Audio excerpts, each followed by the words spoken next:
Hi everybody, Mrs. Bolin here. This week we'll be looking at standard 29, surface area and volume of cylinders. So we're now looking at a new three-dimensional shape. So when you look over to the right at the figure here, this looks very different than the rectangular prisms that we were working with. We're used to seeing a rectangle or a square on each end here. And now we notice that on the top and bottom of our figure, we have a circle. Or another way to think about it is we have a circle that's being stacked. It's on the top, it's on the bottom, and it's being stacked all the way through the figure. Kind of like how with rectangular prisms, I would mention it's like you have a sheet of paper and you're stacking that sheet of paper all the way through the figure. Well, now we have a circle, which we worked with circles last trimester, and we're stacking the circle all the way through the figure. So we do need to come up with two formulas. We'll do surface area first. So keep in mind, surface area is wrapping around the outside of the figure. Think of it like wrapping paper. So we need to come up with a formula for surface area.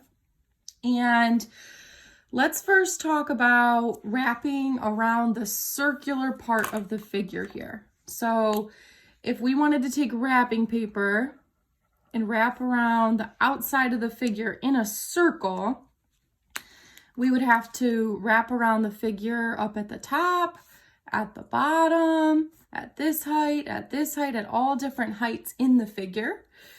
And that's what this H right here is referring to. So if you want to label, this H is called the height of the cylinder.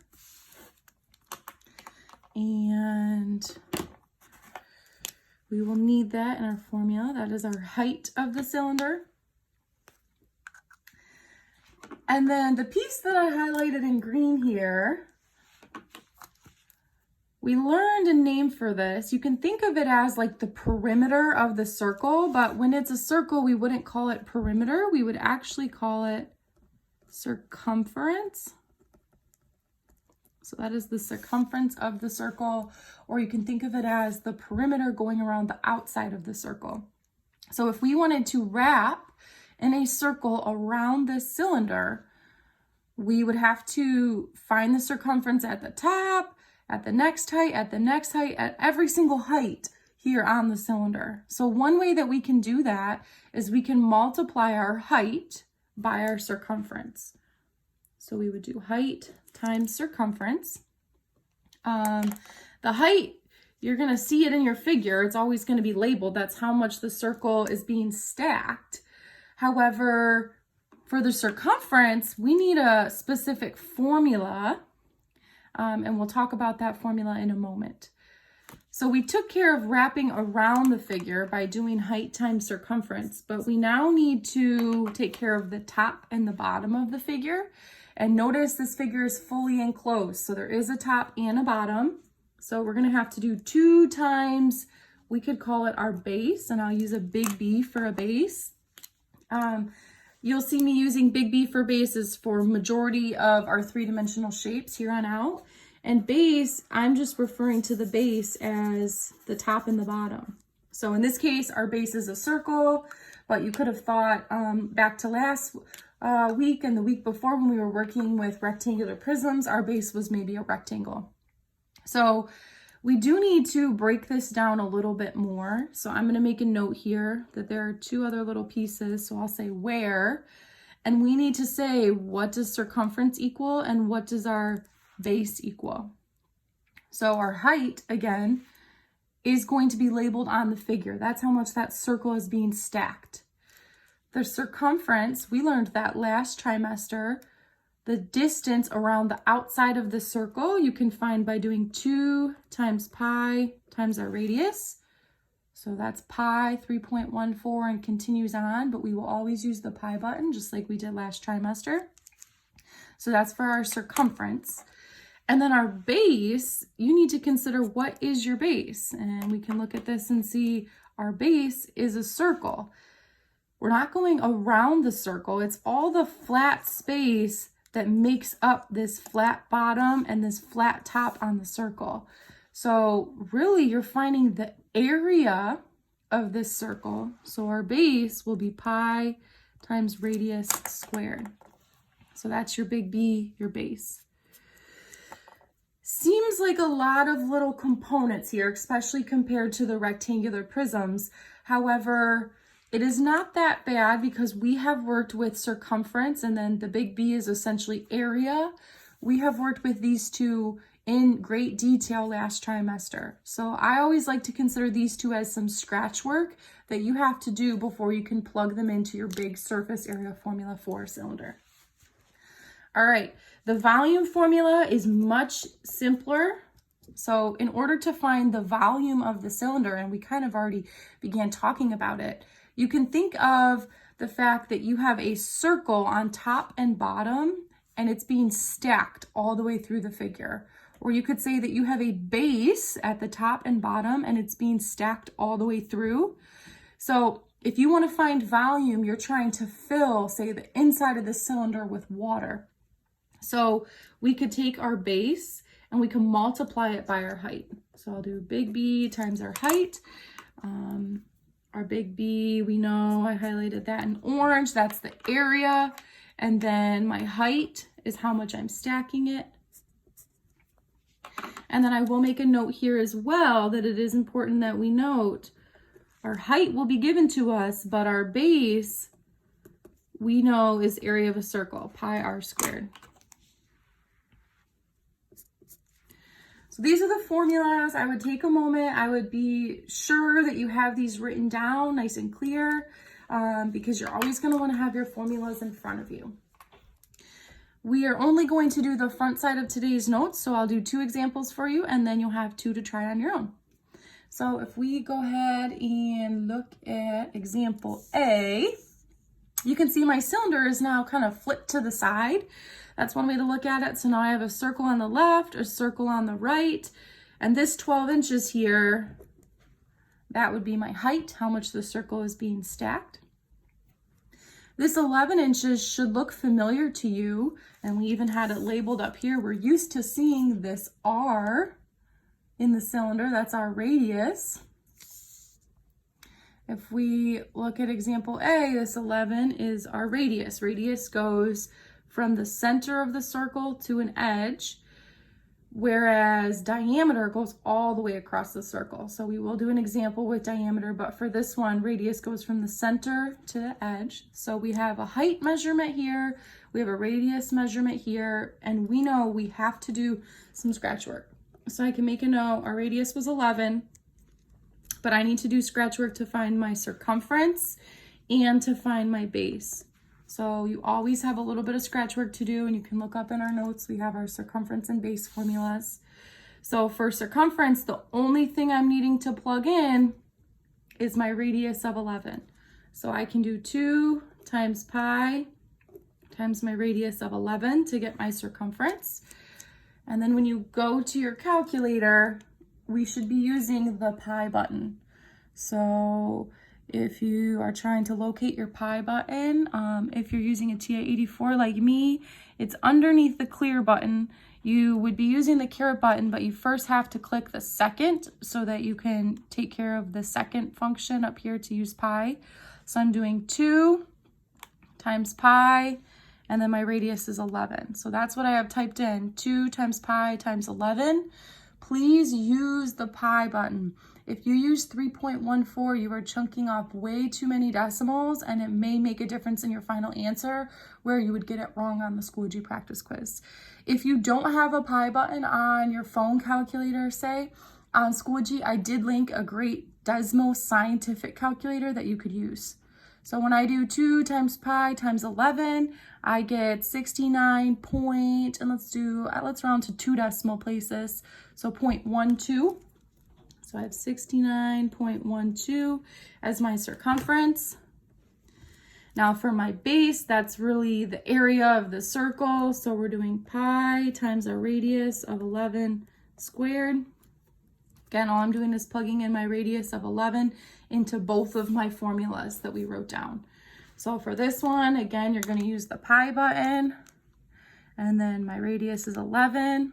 And then you need to square it, or you need to raise it to the second power. And I get 380.13. 380.13. So I did my scratch work, I found my circumference, and I found my base. So I'm good to go to plug those in. If you're wanting to kind of look at the figure to see what those are representing, the circumference, we said that's wrapping around the circle, right? If that's helpful for you. So we found our circumference to be 69.12, wrapping around the circle. We also found our base, and if you wanted to highlight in the circle, the base is like you're finding the full area, the flat area inside the circle. We found that to be 380.13. So we have those measurements. Now we can plug them into our surface area and volume formula. So our surface area formula tells we do surface area is equal to, and we first have to plug in our height, which is 12, and I'm getting that from the figure. We said right here how much it's being stacked is 12 inches. So I'm plugging in 12 for my height. Height times my circumference, and my circumference we did some scratch work to find. We get 69.12.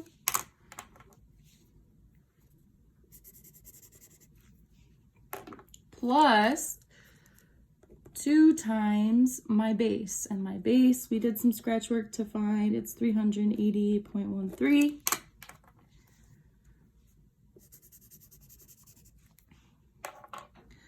So here, this first part, when we do height times circumference, this takes care of wrapping around the cylinder. And then the 2 times our base, this takes care of the top and bottom, or in this case, the left and right end of the cylinder. So we've plugged everything into our formula. And again, I'm just looking at my formula and I'm plugging in the different pieces. That's all I'm doing there. So now you can either in your phone, do this piece first, this piece second, and then add them together. Or if you're using a scientific calculator, it will know order of operations. So you could type this whole piece and it would spit out an answer for you. You can double check that when you do it in your calculator, you should get 1,589.7. And you have to consider units. So when we look at the problem, we see 12 inches and 11 inches. And we know area is all surface area, or area from last trimester is always units squared. So there's our surface area answer. We did the more difficult formula, but now we have to find volume. So to do volume, that's a quick formula. Glance up at your formula. We do base times height. We already did the scratch work for my base, my big B. That was area of the circle. So I have 380.13. I'm plugging in my base to the volume formula, times my height, which is how much it's being stacked. And in our figure, we said our height is the 12 inches. So plugged in my height there. And then this should be a really quick one to just plug into your calculator.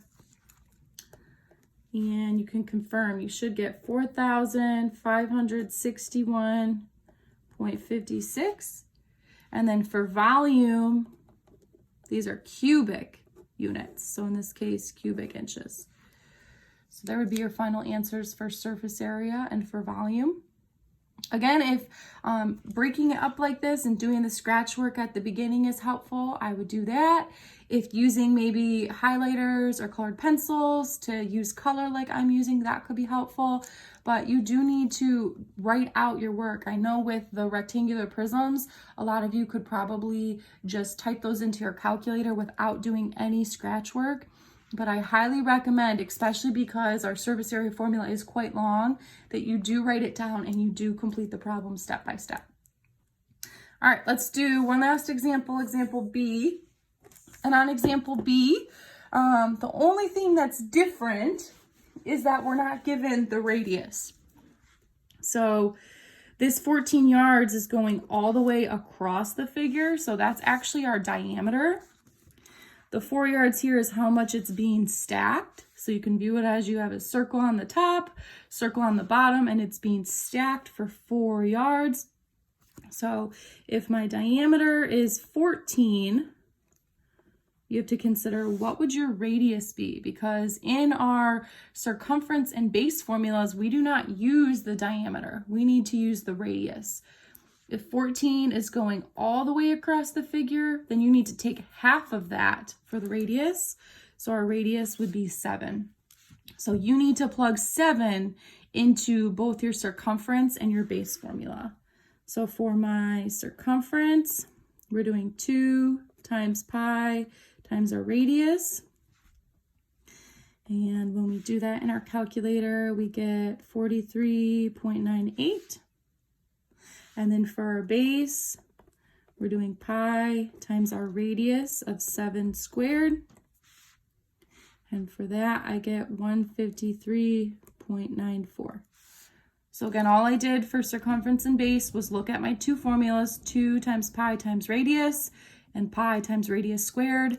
But we knew our radius was 7, so we could plug in the 7 for both of our radii there, and then you get your circumference and base. And I like to consider this scratch work. It's very helpful if you can quickly do this over on the side, so then when you go to plug into your big surface area formula, you already have them. So let's do surface area. So surface area is equal to, and again, just look at your formula. I first have to plug in my height. If I look at my figure, my height is 4. Plugging in right here, how much it's being stacked was the 4 yards. Height times my circumference. And we did all the scratch work to find circumference. So height times 43.98. Again, that's what we did right here, the scratch work. 43.98. So that's wrapping around the cylinder, but we have to consider the top and bottom. So plus 2 times our base, and we already did the scratch work for our base. We got 153.94, and I'm simply plugging that in for my base. 153.94. So there are all the different pieces that I have plugged in. And now you need to be careful when you type this into your calculator. You can check and see, but you should get 483.8, and it should be square yards for our surface area. 483.8 square yards. And then our volume formula is the much easier formula. We just have to do base times height. And our base from our scratch work is 153.94